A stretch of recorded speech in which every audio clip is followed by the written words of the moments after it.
सभी आस्था चैनल के Facebook YouTube के सोशल मीडिया के श्रोता भाई बहन जो पवित्र कथा का लाभ ले रहे हैं। बहुत छोटा सा जीवन है और इतने छोटे से जीवन में ना जाने कितनों से बैर भी हो जाता है और इतने छोटे से जीवन में ना जाने कितनों से प्यार भी हो जाता है। इस छोटे से जीवन में गुस्सा भी आ जाता है, पछतावा भी होता है, शिकायत भी होती है और चिंता भी होती है। पर किनसे शिकायत करें हम किसको अपना दुखड़ा रोएं? कोई कह रहा था कि भगवान की मूर्ति सनातन धर्म में पत्थर की होती है और तुम पत्थर की मूर्ति के आगे जाकर रोते हो तो क्या पत्थर की मूर्ति तुम्हारी बात सुनती है? हम उनसे कहना चाहते हैं भले मूर्ति पत्थर की है पर किसी के आगे जाके कहती तो नहीं है। मूर्ति भले पत्थर की है पर किसी के आगे जाकर कहती तो नहीं है। इंसान के आगे जाकर दुखड़ा रोएंगे, इंसान के आगे जाकर अपनी बात कहेंगे तो वो चार जगह में कहेगा, पर भगवान के आगे जाकर दुखड़ा रोएंगे तो वो किसी से नहीं कहेगा, केवल सुनेगा, वो केवल सुनेगा।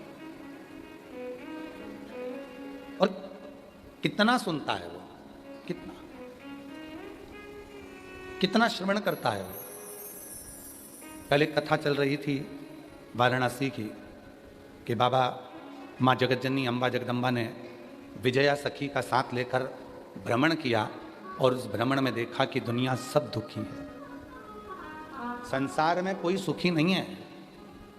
तुम्हें जितने संसार के संत महात्मा जोगी सन्यासी तपस्वी साधक उपासक, जितने सेठ सेठानी, जितने दुनिया के करोड़पति अरबपति, दुनिया के वैभवपति, जितना दुनिया का गरीब आदमी, दुनिया का मीडियम आदमी, दुनिया के बच्चे, दुनिया के बुढ़े, जितने भी तुम्हें नजर आ रहे हैं, संसार में कोई सुखी नहीं है, कोई। ये व्यर्थ की बात है कि हम सुखी हैं, ये व्यर्थ की बात है कि मैं सुखी हूं, व्यर्थ है। कोई सुखी नहीं। कितना दर्द छुपा है ये मानव शरीर में, ये मानव ही जान सकता है, कोई दूसरा इसको महसूस नहीं कर सकता, कोई इसको जान नहीं सकता। मेरी जीजियों, मेरे जीजाओं,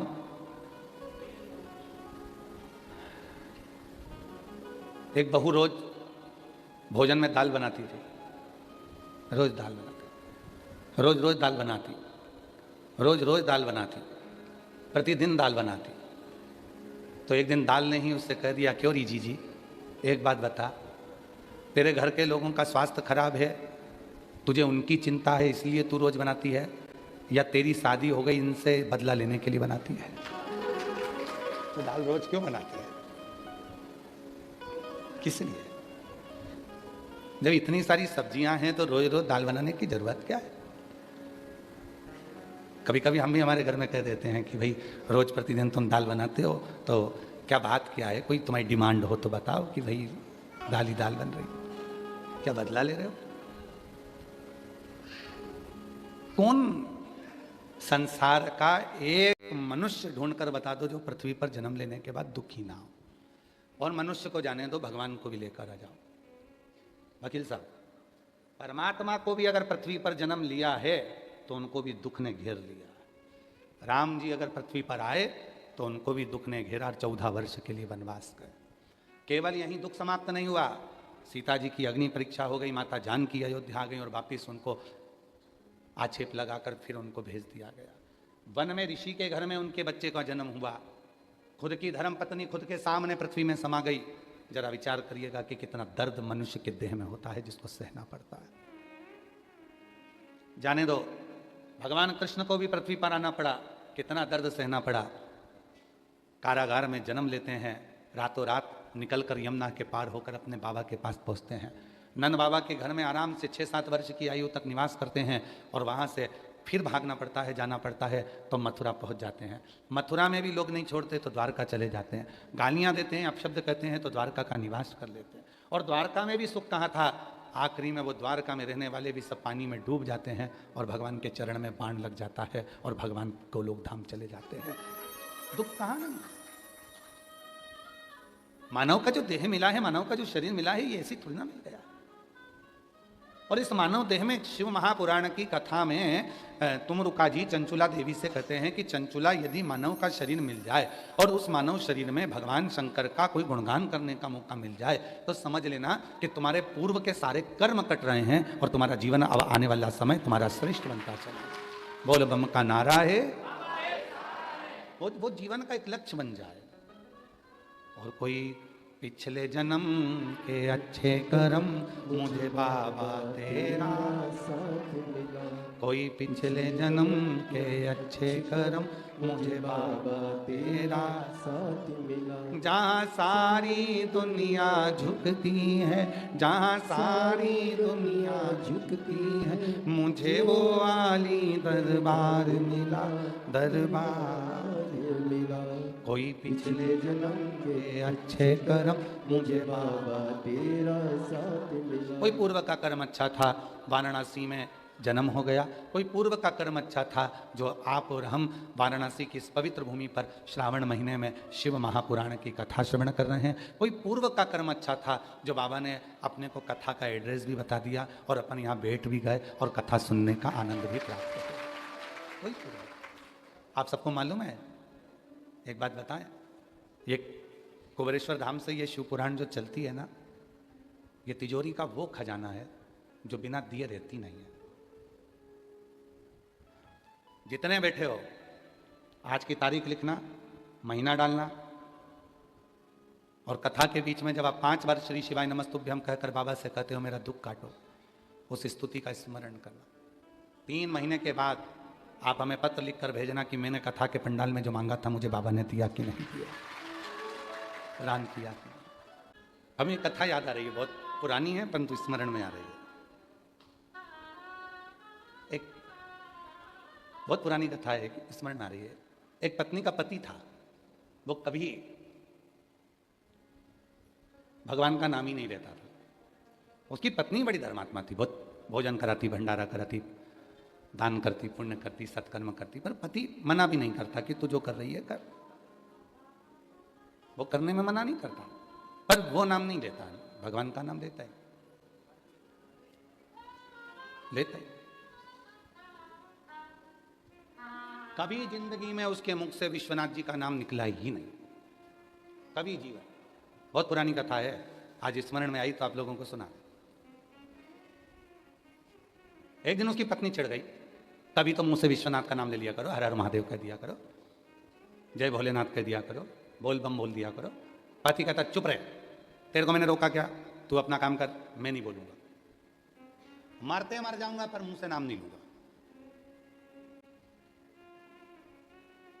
नहीं लिया। एक दिन पति सो रहा था और स्वप्न में उसके मुख से हर हर महादेव निकल गया, हर हर महादेव निकल गया, मुख से निकला। पत्नी ने सवेरे पूरे गांव को निमंत्रण दे दिया, पूरे गांव को निमंत्रण, संत साधु ब्राह्मण सब आए, भंडारा चालू हो गया। पति ने पूछा क्यों ये आज भंडारा इतना बड़ा किस लिए? कहा मैं रोज विश्वनाथ जी से कहती थी कि तुम्हारे मुख से एक बार भगवान का नाम निकल जाए, और आज रात्रि को स्वप्न में तुम्हारे मुख से हर हर महादेव निकल गया।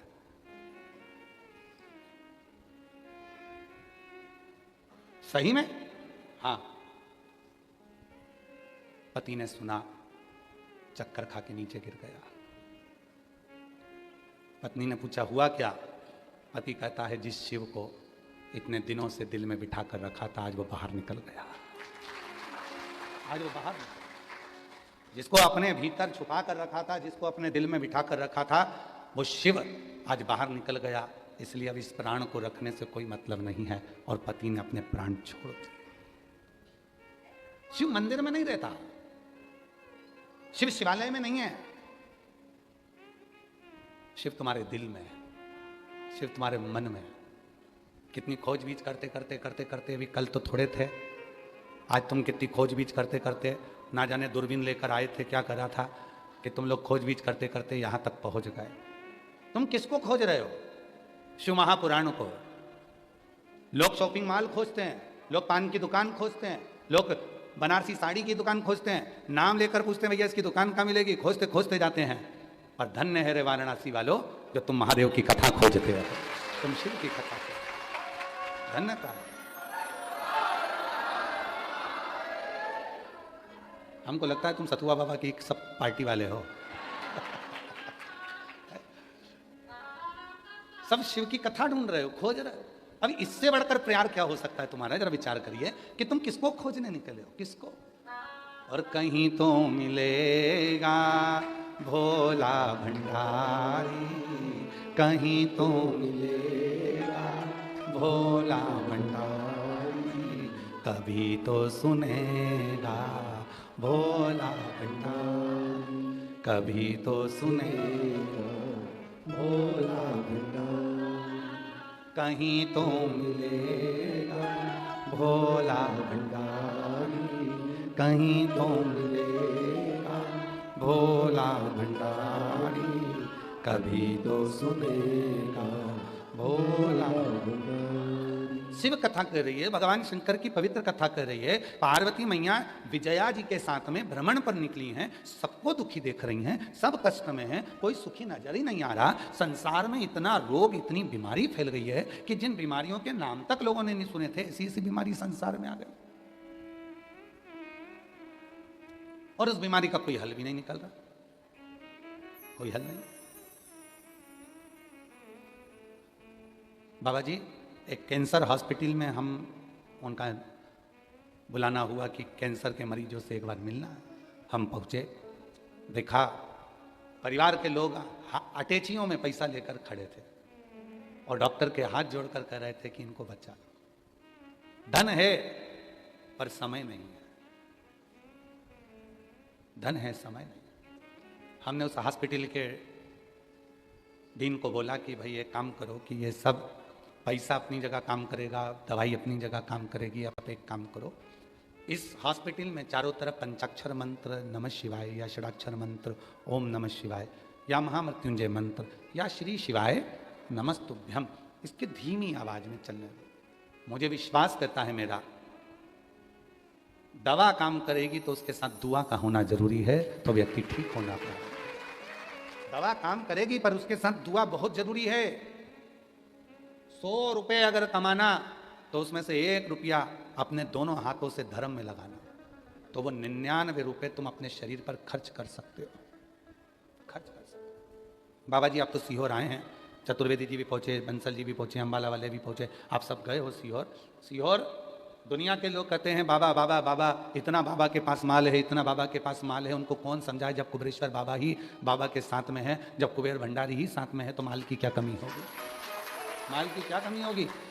पर एक बार मेरा निवेदन है, जितने लोग ऑनलाइन में 1 रुपया भी दान करते हैं, आप सबसे निवेदन है, जो चवन्नी भी आप हमारे 1 रुपया भी अगर हमारी विटले सेवा समिति को दान करते हो, कुबेरेश्वर धाम को देते हो, पंडित प्रदीप मिश्रा को यदि चवन्नी भी देते हो, तो आपको एक बार जिंदगी में सीहोर में आकर देखना चाहिए कि तुम्हारा दिया गया वो 1 रुपया सीहोर वाले बाबा ने कहीं खुद के ऊपर तो खर्च नहीं कर दिया। आपको आकर देखना चाहिए कि वहाँ कितने हजार लोग भोजन कर रहे हैं, कितने लोगों का निःशुल्क वहाँ इलाज चल रहा है, कितने लोगों के लिए एम्बुलेंस चल रही है, कितने लोगों के लिए भंडारा चल रहा है, कितने लोगों की शिक्षा की व्यवस्था हो रही है, कितने लोगों की चिकित्सा की व्यवस्था हो रही है, कितने लोगों के ठहरने की व्यवस्था हो रही है, और कितने लोगों को जब उनके पास कुछ नहीं रहता तो उनका घर बनवाने कर उनके घर में अलमारी में कपड़े धर कर वापिस आने की व्यवस्था भी कुबेरेश्वर धाम परिवार, उनको देखना चाहिए।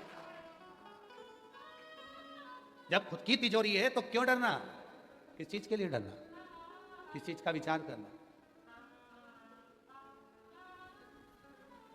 और आप सबसे निवेदन है, आपने अगर चवन्नी भी दी ना तो आपको आना चाहिए, एक बार कुबेरेश्वर धाम जरूर आकर देखो, अपनी आंखों से देखोगे तो मालूम पड़ेगा तुमको कि वहां क्या है।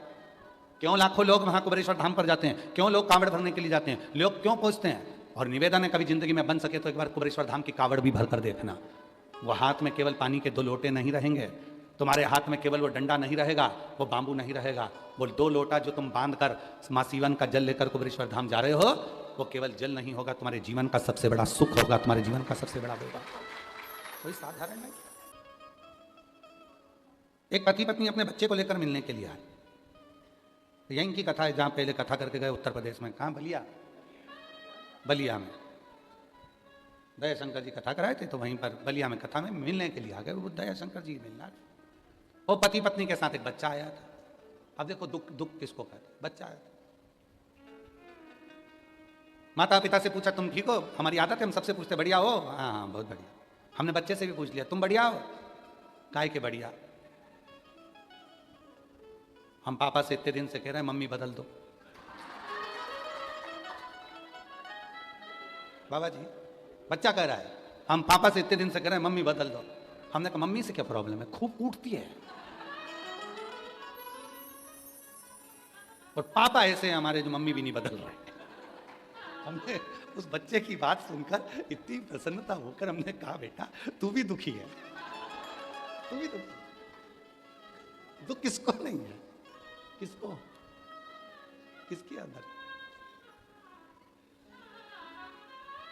कहां दुख नहीं है, सब दुखी है। पार्वती जी ने देखा कि सब कुछ दुखी है।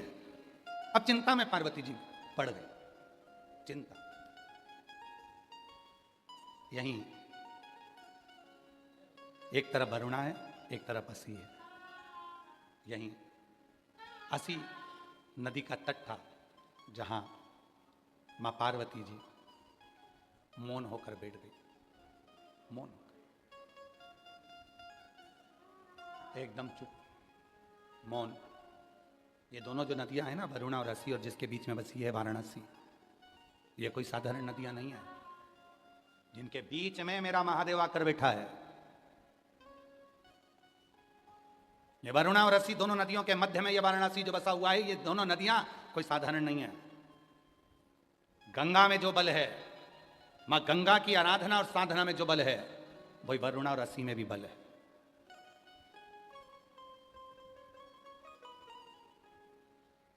दोनों में। आप लोगों के स्मरण में होगा गणेश जी महाराज ने जब जिद करी थी माता पार्वती जी के सम्मुख में, और जिद करते करते अमोद प्रमोद भगवान गणेश जी के पोते, गणेश जी के लड़के का नाम क्या है, जम के बोलो, शुभ और लाभ।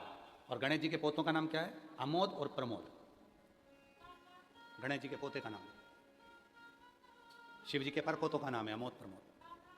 दोनों अमोद और प्रमोद आकर खड़े हो गए थे, और जिनका तप बल अमोद और प्रमोद का इतना प्रबल हुआ था, उस तप बल के कारण ये वरुणा और असी का दोनों का प्रागट्यता मानी जाती है।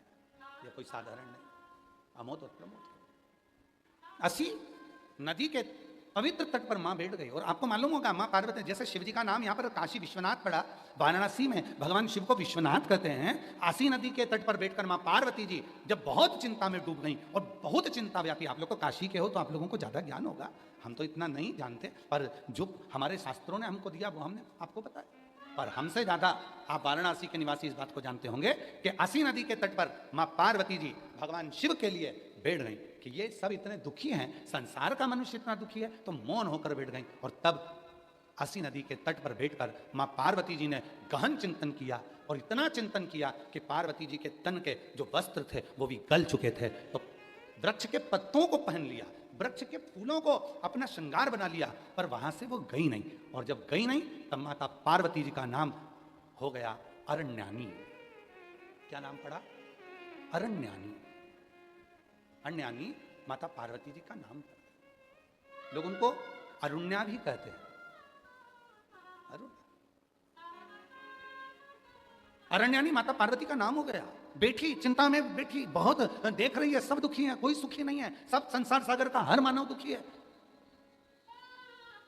इसीलिए शिव महापुराण की कथा कहती है देवी जी का एक स्वरूप अरण्यानी, जो आज भी भारत की भूमि पर कई मंदिर हैं माता के, उसमें एक प्रसिद्ध मंदिर है काशी, बिहार में, बिहार के भोजपुर में मां अरण्या का मंदिर है, अरण्यानी माता, अरण्या देवी, बिहार के भोजपुर में, जो अस्सी घाट पर बैठकर महाराज अस्सी नदी के तट पर जो माता देवी ने, माता ने जो तप साधना करी अस्सी में, वो तप साधना का कि ये सब दुखी क्यों है। और इसीलिए आज भी नियम है महाराज, आज भी नियम है, अगर बहुत दुखी मनुष्य होता है, बहुत तकलीफ में होता है, बहुत कष्टप्रद होता है, उसके दुख का जब कोई निवारण ही नहीं होता, कहीं कोर्ट का केस, कचहरी, थाना, पुलिस, डॉक्टर, कहीं एक्सीडेंट, कहीं फैक्ट्री चलती चलती बंद हो गई, व्यापार चलता चलता बेकार हो गया। हर तरह से जब वो हताश हो जाता है तब अब आप लोग तो बिहार भोजपुर जाकर, बिहार के भोजपुर में अरण्या देवी का मंदिर है और आप तो वहां नहीं जा सकते, तो उसके लिए 7 लाल पुष्प या एक ही पुष्प की 7 लाल पत्तियां 7 दुर्वा के साथ में 7 लाल अक्षत के साथ में यदि अरण्यानी देवी के नाम से, अरण्यानी देवी के नाम से यदि बेलपत्र के वृक्ष के नीचे समर्पित कर दिया जाता है तो वो अरण्यानी देवी तुम्हारे घर के जितने भी दुख होते हैं, चाहे कोर्ट से जुड़ा हो, पुलिस से जुड़ा हो, चाहे फैक्ट्री बंद हो रही हो, व्यापार बंद हो रहा हो, तो अरण्यानी देवी उसको संभाल लेती है और बल देकर उसको पुनः आगे बढ़ा देती है।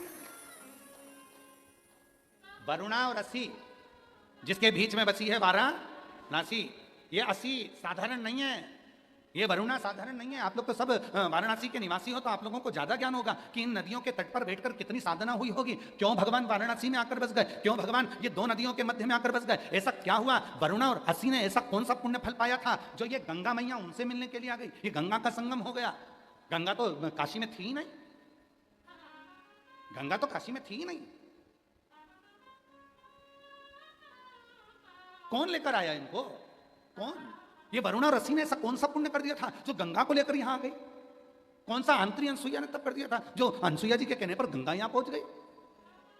कौन सा तप शनि महाराज ने कर लिया था जो गंगा जी यहां पहुंच गई? सप्त तप की, कल सप्त केशव की बात, पंच केशव की बात चल रही थी, आज सप्त तप की बात है। शनि महाराज का तप, अंतरी अनसुईया का तप, वरुणा का तप, असी का तप, भृगु का तप,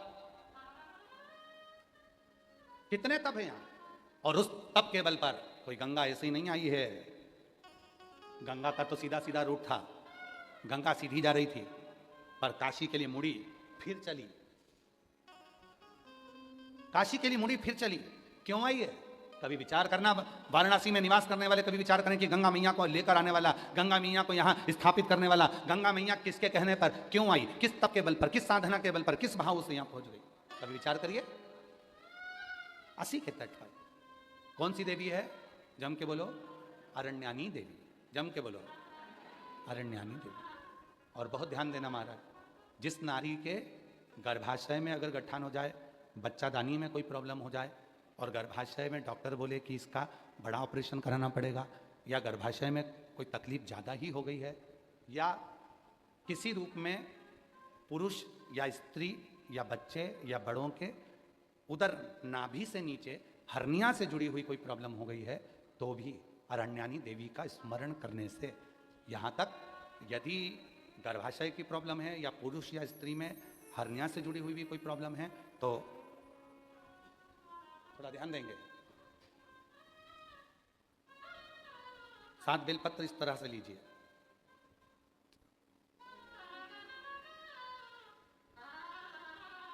ये 7 बेलपत्र लीजिए, एक हाथ में जल, परंतु उस जल का जो लोटा होता है, उस जल के लोटे में मुख होता है, ठीक है। तो उस जल को हमें मुख वाले लोटे में ना लेकर उसको या तो पंच पात्र वाले पात्र में ले ले, या फिर खुले हुए बर्तन में जिसका मुख खुला हो। कटोरी है, कटोरी का मुख नहीं बंधा होता, प्लेट का मुख नहीं बंधा होता, लोटे का मुख बंधा होता है। लोटा का मुख ऊपर से बंधा होता है, मतलब बंधा मतलब लोटा ऐसा आगे जाके सक्रिय हो जाता है, नीचे से चौड़ा हो जाता है। खुला हुआ प्लेट ले ले, कटोरी ले ले।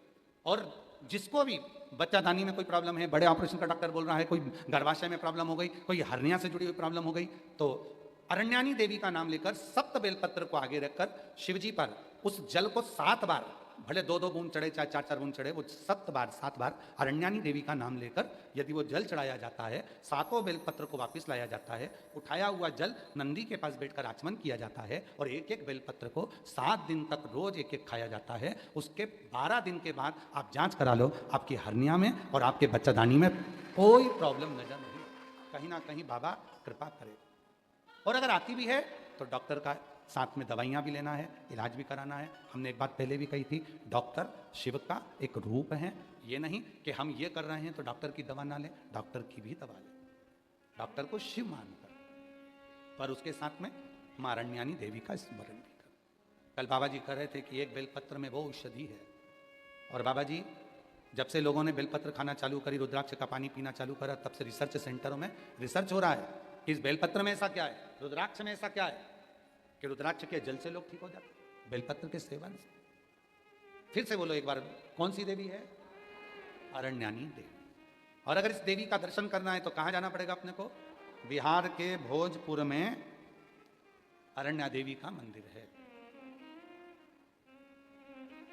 कौन से कपड़े पहनती है माता? वृक्ष के पत्तों के। कौन से वस्त्र धारण करती है माता? वृक्ष की छालों के। माता कौन सा आभूषण पहनती है? वृक्ष के फूल के, पुष्प के। अरण्य।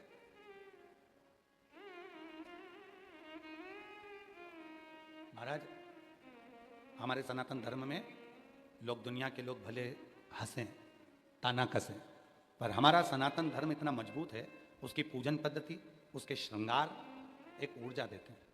पहले के समय की जो स्त्रियां होती थी, नारियां होती थी, माताएं होती थी, वो अपने शीश में गजरा या फूल जरूर लगाती थी। साउथ में, वाराणसी में तो साउथ के लोग ज्यादा आते, दक्षिण के, आप उनको भी देखिए, वो गजरा फूल लगाते। पहले की माताएं बालों में, केशों में गजरा फूल अवश्य लगाती थी। क्यों? 16 श्रृंगार में एक श्रृंगार है बेणी, गजरा। क्यों लगाया जाता है? कि नारी जब अपने केश में कोई पुष्प लगाती है, नारी जब अपने केश में कोई गजरा लगाती है, तो वह मां अरण्यानी को अपने मस्तक पर विराजमान कर कर रखती है, और उस नारी के गर्भ से जुड़ी हुई कोई परेशानी उसको होती नहीं है, कोई परेशानी। और अब धीरे धीरे धीरे धीरे लोगों ने गजरा लगाना बंद करा, फूल लगाना बाणों में बंद करा, अब तो प्लास्टिक का फूल लगा लेती हैं। तो वो गजरा और फूल जो बंद हुआ, उसके कारण बस आज के ज़माने में आप देखो, प्रत्येक माताओं को अगर सूचना मिलेगी तो कहा इसको गर्भाशय में प्रॉब्लम है, इसको गर्भ में गठान हो गई, इसको बच्चादानी में यह हो गया, इसको रजोधर्म से जुड़ी प्रॉब्लम हो गई। पहले ये नहीं होता था। अरण्यानी देवी का स्मरण ही हमारे को सुख प्रदान कर दे।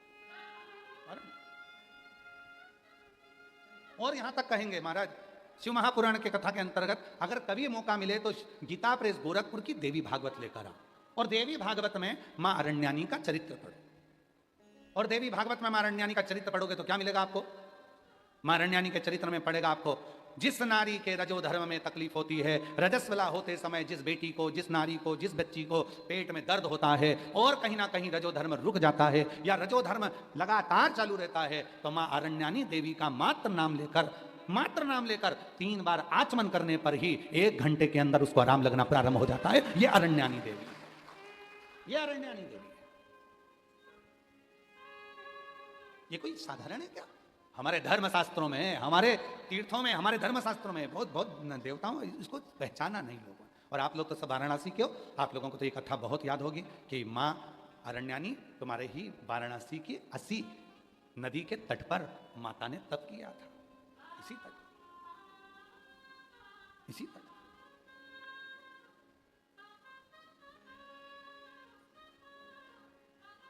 और शिव शंकर भोले भाले, माँ गोरा के घर वाले, तुमको लाखों प्रणाम, तुमको लाखों प्रणाम, तुमको लाखों प्रणाम, तुमको लाखों प्रणाम।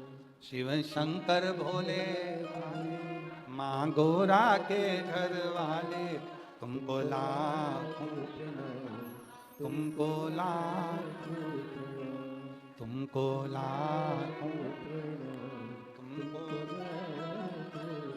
अरण्यानी देवी, एक बार वापिस बोलेंगे सभी, जितने आस्था चैनल पर सुन रहे हैं, जितने फेसबुक यूट्यूब पर सुन रहे हैं, जितने सोशल मीडिया पर सुन रहे हैं, और जितने काशी की इस पवित्र धरा पर इस भवन में बैठकर सुन रहे हैं, वो कौन सी देवी है जो व्यक्ति के उदर से जुड़े हुए उसके नारी के एक एक रोग को समाप्त कर देती है? उसका नाम है अरण्यानी देवी। अरे रोगों को समाप्त, रोग मिटा दे। अरे महाराज, आप बता सकते हो किसी को, भाई ये प्रॉब्लम है, आप अरण्यानी का नाम लो, 3 बार आचमन को, आचमन। विजय ने कहा मां पार्वती जी से कि ये तो सब दुखी हैं, और पार्वती जी बैठ गई तब साधना में, उठती नहीं है, कपड़े गल गए। कितना तप करा होगा माता पार्वती जी ने, जरा विचार करिए कि वस्त्र तक गल गए। पत्ते का श्रृंगार किया, फूलों का श्रृंगार किया मां पार्वती, पत्र पुष्प। मेरे बाबा भोलेनाथ कैलाश से आ गए। सबसे पहले अगर मेरे भोलेनाथ आए तो पार्वती के पास आए। उठो पार्वती उठो, चलो कैलाश। नहीं, मैं इनको दुखी नहीं देख सकती। दुनिया के लोग मुझे माँ कहते हैं, और माँ का मतलब आपको मालूम है? माँ का मतलब मालूम है आपको?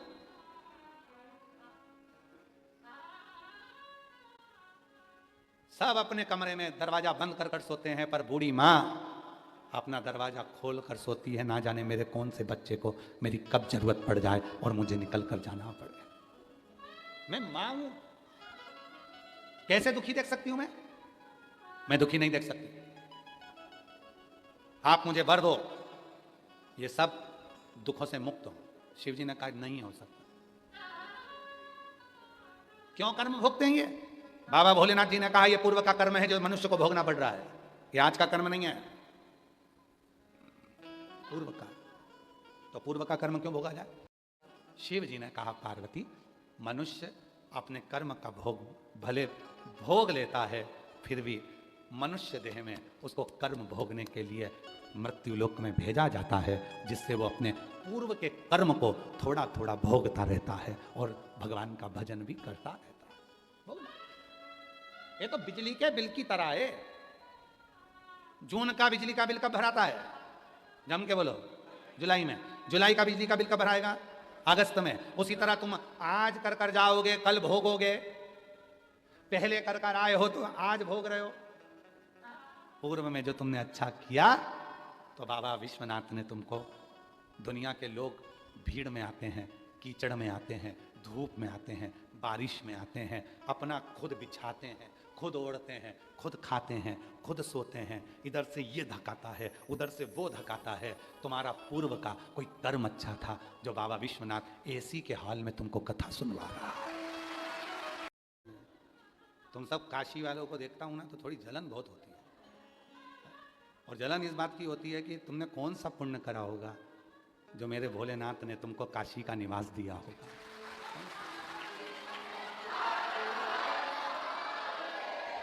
आज तो बाबा नहीं बोले, उससे पहले तुम बोल दिया।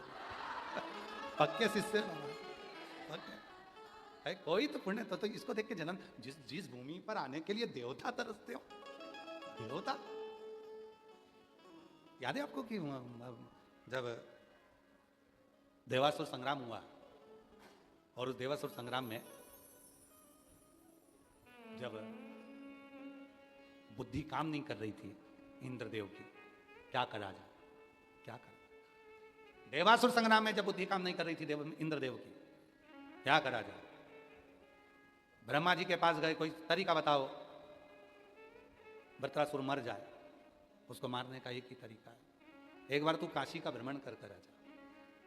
काशी तो काशी रही है, सतयुग में भी काशी थी, त्रेता में भी काशी थी, द्वापर में भी काशी थी, कलयुग में भी काशी है, और कलयुग चले जाएगा तो भी काशी रहेगी। काशी कभी नष्ट नहीं होती है।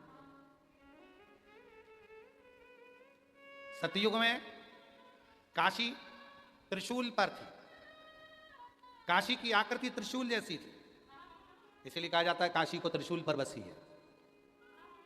त्रेता में काशी सुदर्शन चक्र पर थी, इसलिए काशी का स्वरूप चक्र जैसा हो गया था। द्वापर में काशी रथ जैसी थी, इसलिए काशी को रथी भी कहा जाता है, रथ पर, रथ जैसी आकृति। और कलयुग में काशी शंख जैसी है, और वो शंख साधारण नहीं है जो भगवान नारायण के हाथ में है, ऐसी मेरी काशी है। सतयुग में त्रिशूल जैसी काशी थी, इसलिए कहा जाता था कि त्रिशूल पर काशी बसी हुई है। फिर त्रेता आया जिसमें काशी सुदर्शन चक्र पर है, चक्र जैसी हो गई। फिर काशी रथ जैसी द्वापर में हुई, रथ की आकृति की। फिर वही काशी शंख के स्वरूप में कलयुग में हो गई, और यह काशी कभी नष्ट नहीं होती। जब देवासुर संग्राम हुआ, वृत्रासुर को मारने की बारी आई, इंद्र परास्त हो गए, परेशान हो गए, ब्रह्मा जी के पास गए, कहाँ जाऊं? तब ब्रह्मदेव ने कहा चले जाओ काशी में। काशी में जाऊंगा तो वहां से क्या प्राप्त कर लाऊंगा? तो क्या काशी की भूमि एक ऐसी भूमि है जहां पहुंचने के बाद वहां की रज जब शरीर में लगती है तो व्यक्ति विद्वान हो जाता है, और विद्वत्ता धारण कर कर उसे क्या करना है उसे मंजिल मिल जाती है। और क्या हुआ? इंद्र काशी में आए, इंद्र काशी में आए, आ जाने दे बाबा, आ जाने। इंद्र काशी में आए, और इंद्र काशी में जब आए तो काशी की रज को इंद्र ने अपने मस्तक से लगा दिया, काशी की रज को। क्या हुआ फिर? काशी की रज को जैसे ही मस्तक से लगाया, मस्तक से लगाते सही इंद्र को मालूम पड़ गया कि मुझे दधीचि ऋषि के यहाँ जाना है, उनकी अस्थियां मांगना है, उस अस्थियों से युद्ध लड़ना है, तो ये वृत्रासुर मर जाएगा। यहां आने के बाद, काशी की भूमि पर आने के बाद इंद्र को मालूम पड़ा कि इस भूमि में क्या है, यहां विद्वत्ता है, यहां ज्ञान है, यहां वो आनंद है कि एक साधारण से साधारण व्यक्ति भी आता है तो विद्वान होता चले जाता है। भावना से विश्वास, भरोसा,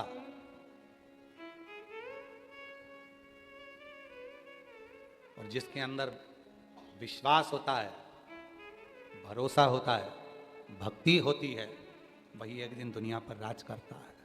वही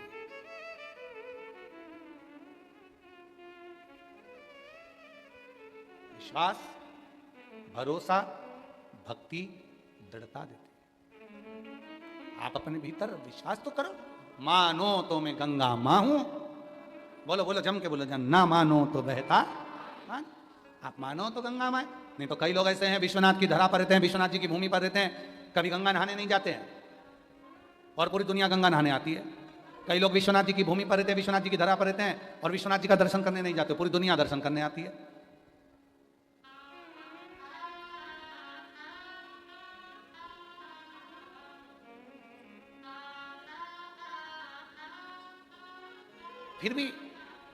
फिर भी भोलेनाथ कृपा करते हैं, कृपा करते हैं। फिर शिव जी ने कहा ये तो भोगना पड़ेगा, ये पूर्व के कर्म का भोग है जो भोगना है।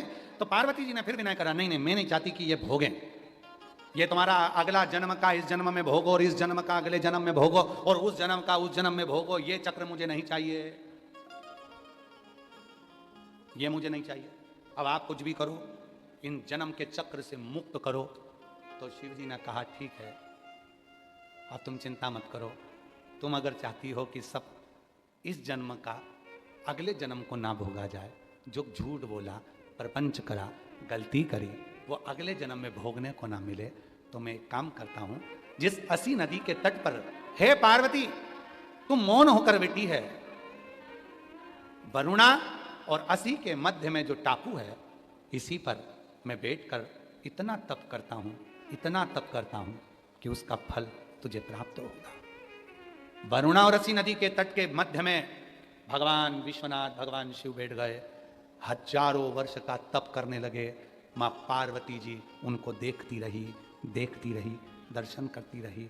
विष्णु पुराण कहती है, विष्णु पुराण में वर्णन आता है, जब कोई व्रत करने वाले के मुख का दर्शन करता है, कोई उपास करने वाले के मुख का दर्शन करता है, कोई का सोमवार का व्रत है, आपका व्रत नहीं है, आप सोमवार के व्रत करने वाले के मुख का दर्शन कर लो, आधा व्रत का फल तुम्हारे खाते में। तुम में से कितने लोगों का व्रत है सोमवार का? हाथ उठाओ। हमारा व्रत नहीं है इसलिए हम तुमको देख लेते हैं। पूरा फल मिल गया तुम्हारा, एकदम कैचिंग पावर एकदम।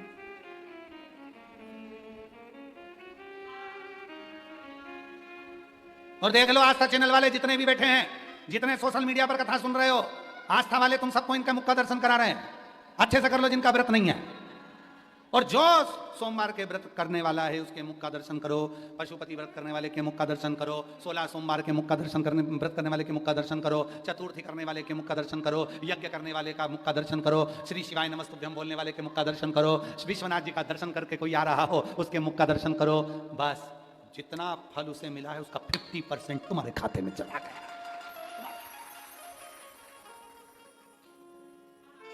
उठाओ जरा हाथ उठाओ, सोमवार वाले उठाओ, सबको गिराना मत, तक हम नहीं देख लें। दिखाओ रे आस्था चैनल दिखाओ, सबके कल्याण होगा, जरा दिखाओ, सबको दिखाओ, सबका कल्याण होगा। हर हर, बस रखो रखो रखो। आज 50%।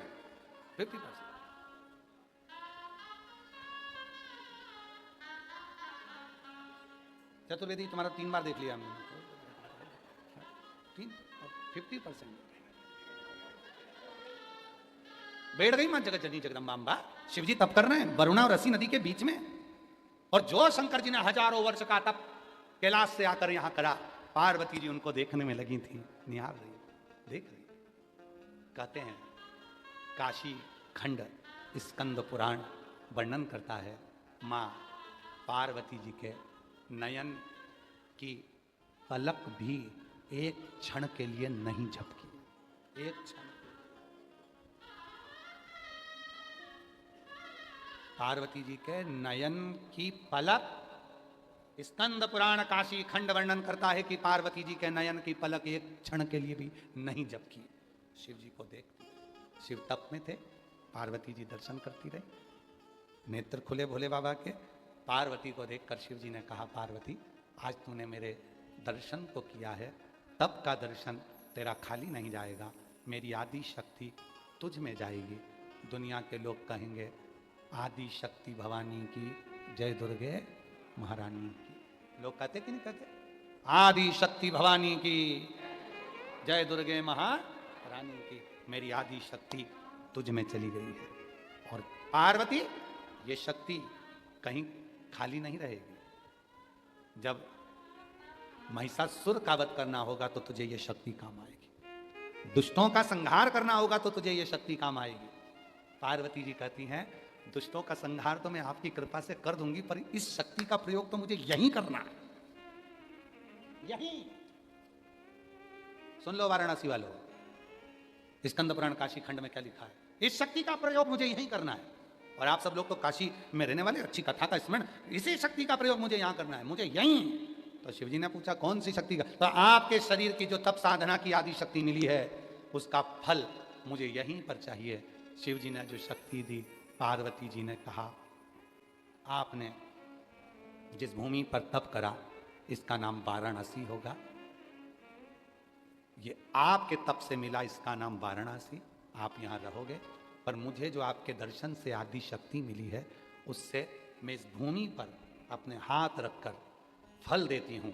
मेरे शरीर की, शिव की शक्ति का फल इस भूमि पर रहे, और ये भूमि पर जब किसी का एक बार भी आगमन हो जाए, इस भूमि पर कोई भूलवश भी यदि आ जाए, इस भूमि पर यदि किसी के प्राण भी छूट जाएं, तो उसको फिर किसी जन्म का कर्म का भोग ना भोगना पड़े और वो शिव के धाम चला, वो शिव के धाम जा। ये मातृ शक्ति ने अपने भगवान शिव के आदे तप का फल वाराणसी को दिया है। इसलिए यहां पर लोग कहते बाबा बाबा सब कहे, बोलो बोलो बोलो, बाबा बाबा सब कहे, माई कहे ना कोई, और बाबा की नगरी में जो माई कहे सोई होई।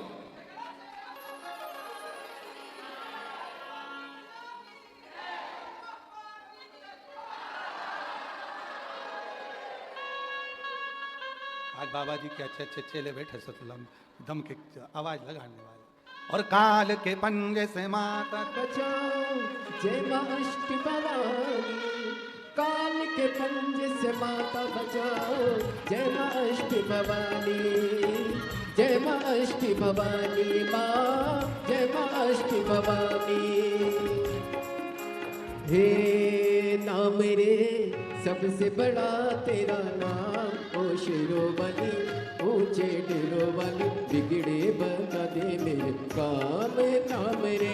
हे नाम रे सबसे बड़ा तेरा नाम, ओ शिरोमणि ऊंचे डेरों वाली, बिगड़े बता दे मेरे काम नाम रे।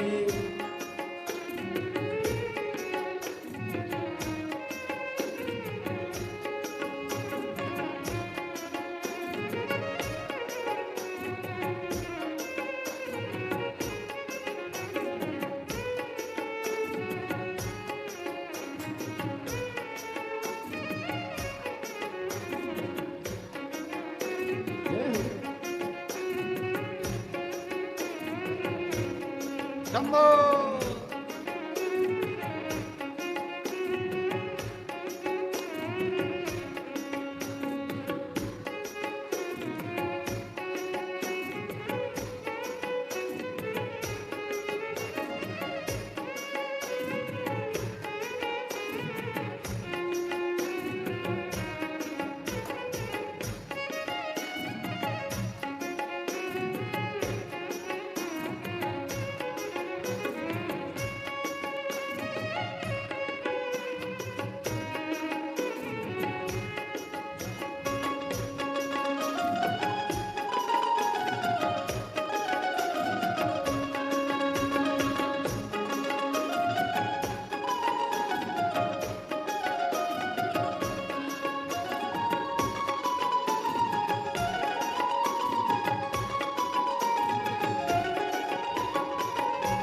कठिन पल ऐसी घड़ी है विपदा आने पड़ी है, ऐसा कठिन पल ऐसी घड़ी है विपदा आने पड़ी।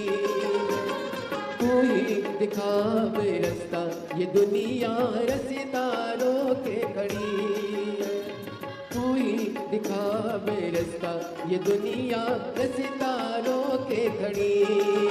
मेरा जीवन बनाएगी संग्राम वो शेरों वाली ऊंचे डेरों वाली, बिगड़े बना दे मेरे काम मेरा मेरे हे नाम मेरे, सबसे बड़ा तेरा नाम वो शेरों वाली ऊंचे डेरों वाली, बिगड़े बना दे मेरे काम मेरा मेरे।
भक्तों को दुष्टों से छुड़ाए बुझती ज्योति जगाए, भक्तों को दुष्टों से छुड़ाए बुझती ज्योति जलाए। जिसका नहीं है कोई जगत में तू उसी की बन जाए, जिसका नहीं है कोई जगत में तू उसी की बन जाए। तीनों लोग करे तो है प्रणाम ओ शेरों वाली ऊंचे डेरों वाली, बिगड़े बना दे मेरे काम ना मेरे हे ना मेरे, सबसे बड़ा तेरा नाम ओ शेरों वाली ऊंचे डेरों वाली, बिगड़े बना दे मेरे काम ना मेरे। जय हो।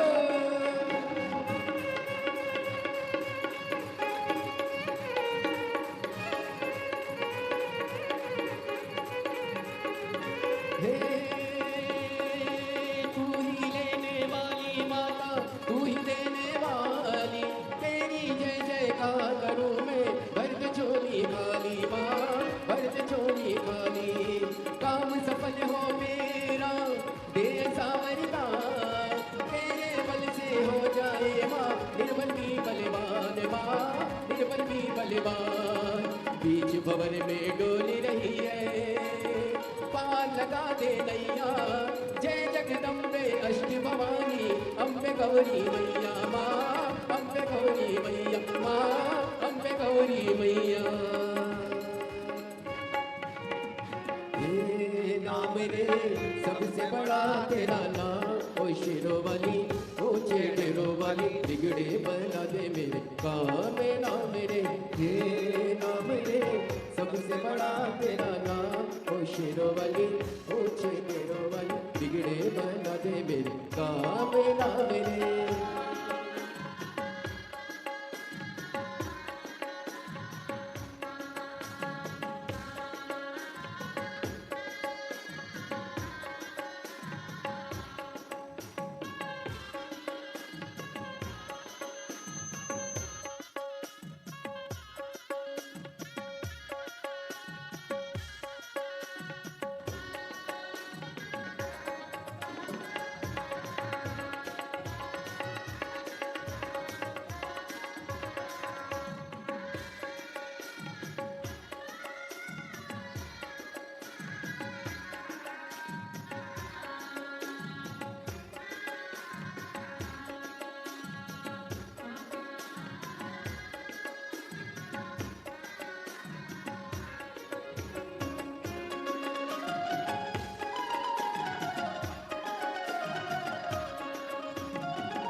सकट ने पले ऐसी घड़ी है विपदा के पड़ी तू ही दिखावे रास्ता ये दुनिया रस्तारों के कड़ी मेरा जीवन बनाएगी संग्राम ओ शेरों वाली ऊंचे ढेरों वाली बिगड़े बना दे मेरे काबे ना मेरे हे नाम रे सबसे बड़ा तेरा नाम ओ शेरों वाली ऊंचे ढेरों वाली बिगड़े बना दे मेरे काबे ना मेरे हे नाम रे सबसे बड़ा तेरा नाम ओ शेरों वाली ऊंचे ढेरों वाली बिगड़े बना दे मेरे काबे ना मेरे हर हर महादेव अपने स्थान पर बैठकर बाबा देवाधिदेव महादेव की इस पवित्र पावन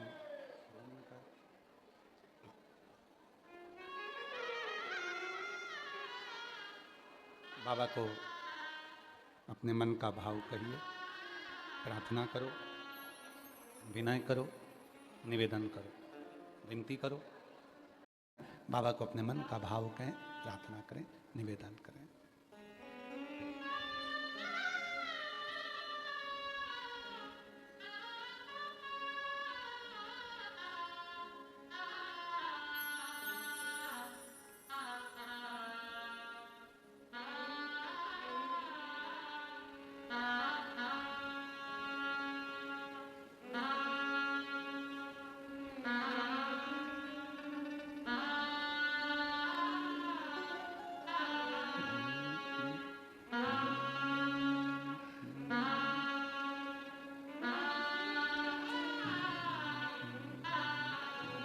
श्री शिवा नमस्तो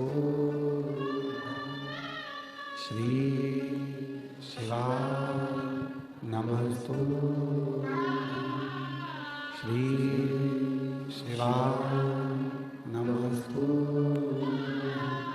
श्री शिवा नमस्तो श्री शिवा नमस्तु भोला सब दुख काटो ओ भोला सब दुख काटो शिव शंकर जपूं तेरी माला भोले बाबा जपूं तेरी माला भोला सब दुख काटो ओ भोला सब दुख काटो वेश मंगल वेश मंगल शमशान वासी शमशान वासी ओ भोला सब दुख काटो ओ भोला सब दुख काटो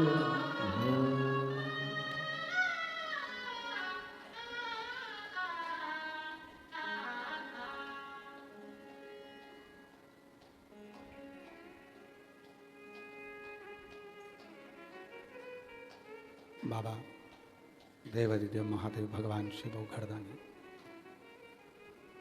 त्रिकालदर्शी कैलाशी अविनाशी भगवान शिव की पवित्र कथा कर रहे, शिव महापुराण की कथा वर्णन कर रही है, शिव तत्व कर रहा है। माँ जगत जननी ने अपनी जो शिव के दर्शन की शक्ति थी वो सब वाराणसी को दी है। इसीलिए यहाँ मृत्यु होने पर व्यक्ति को अपने कर्म का भोग नहीं भोगना पड़ता। यहां एक बार भी अगर वाराणसी में काशी में कोई आ जाता है तो उस व्यक्ति को अपने कर्मों का भोग नहीं भोगना पड़ता। बाबा बाबा सब कहें माई कहे ना कोई, जो एक बार माई कहे वही इस विश्वनाथ की भूमि पर वही होता है जो माई कहे सो। यहां वही होता है जो मेरी मां कहे, जो माता। यहां जरूरी नहीं है कि तुम शिव को जल चढ़ाओगे तो ही शिव मिलेगा। शिव की साधना करी तो ही शिव प्राप्त होगा। काशी खंड में शिवनाथम की कथा आती है। स्कंद पुराण के काशी खंड में शिवनाथम की कथा आती है। एक शिवनाथम दक्षिण प्रदेश में रहने वाला एक व्यक्ति अपनी धर्म पत्नी के साथ में काशी आ गया भ्रमण करने। काशी जैसे ब्रह्मा जी के मन में शिव के प्रति भाव नहीं था, तो ब्रह्मदेव ने एक बड़े से पर्वत को घुमाकर भगवान विष्णु और ब्रह्मा ने एक शिवलिंग की आकृति को प्रकट किया था। और ढूंढने के लिए ब्रह्मदेव आकाश की ओर गए थे, उनका सिर, और भगवान नारायण चरण ढूंढने के लिए पाताल चले गए थे। पर शिवलिंग का ना सिर मिला था ना चरण मिला था। ना चरण है ना शिव है, चरण है ना शीश है। तब ब्रह्मा जी ने कह दिया था झूठ, केतकी के पुष्प से झूठ बुलवा दिया था, गौ माता से झूठ बुलवा दिया था कि ब्रह्मा जी को शीश मिला। आखिरी में ब्रह्मा जी का सिर काल भैरव ने काट दिया। वो कटा हुआ शीश जितनी दूर तक गया उससे एक नदी प्रकट हो गई जिसका नाम कर्म नाशा है। ब्रह्मा जी का शीश बट का पेड़ बन गया, बट वृक्ष, और उसके नीचे कोई दूसरा नहीं बैठा, स्वयं देव अधिदेव महादेव बैठे जिनका नाम बटकेश्वर महादेव।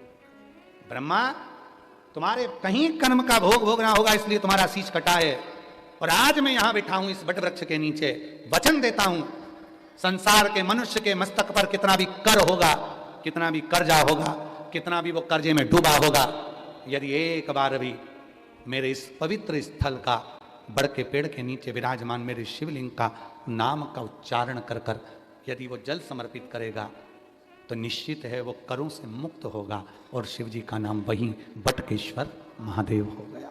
बोलो बटकेश्वर महादेव की। शिव का नाम बट, इसीलिए शास्त्र कहता है आप कर्जे में हो कोई दिक्कत। कितना सही कहा किसी ने कि गाड़ी लोन से ले सकते हो,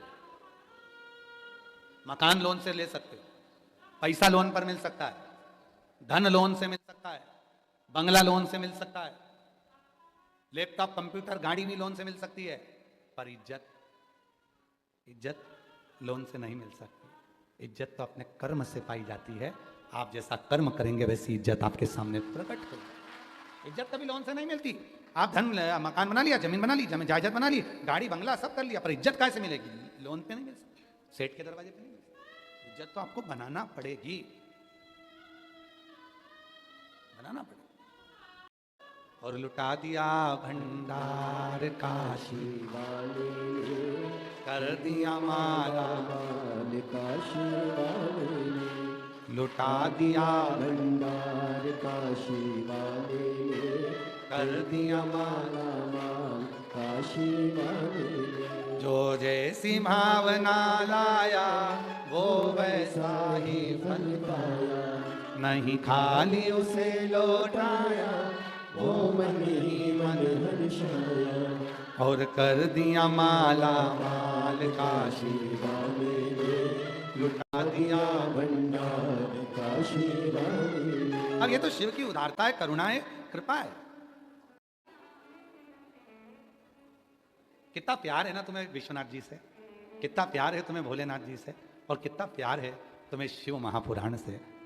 तुम्हारा प्रेम ऐसा ही बरकरार रहे बाबा से, इतना ही बरकरार, वही प्रेम तुम्हारा बरकरार होना चाहिए। तुझसे मिलने के लिए तेरी कसम एक मुलाकात।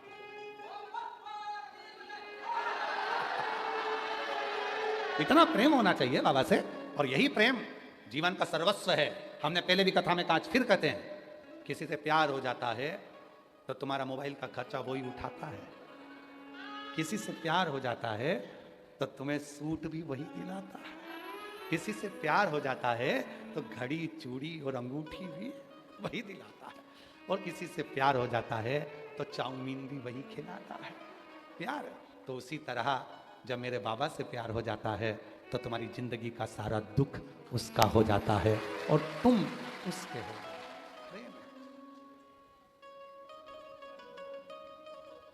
वो एक लाइन याद आ गई, फिर कहेंगे काशी वाले सिवर वाला बाबा बताओ कहाँ कहाँ के गाने गाता है। प्यार किया है मैंने चोरी नहीं की है, प्यार में यारा जोरा दिल चुरा लिया। गंगा के घाट बैठ के विश्वनाथ बैठ के, गंगा के घाट बैठ के, यहाँ बैठे बैठे ऐसा डमरू बजाता है, ऐसा डमरू बजाता है कि पूरे विश्व को हिला देता है वो विश्वनाथ, वो विश्वनाथ। इसलिए शायद काशीपुरी के डमरू भी बहुत बड़े बड़े हैं। यहाँ का डमरू देखा महाराज जी हमने, बहुत बड़ा बड़ा डमरू है, बहुत बड़ा डमरू है।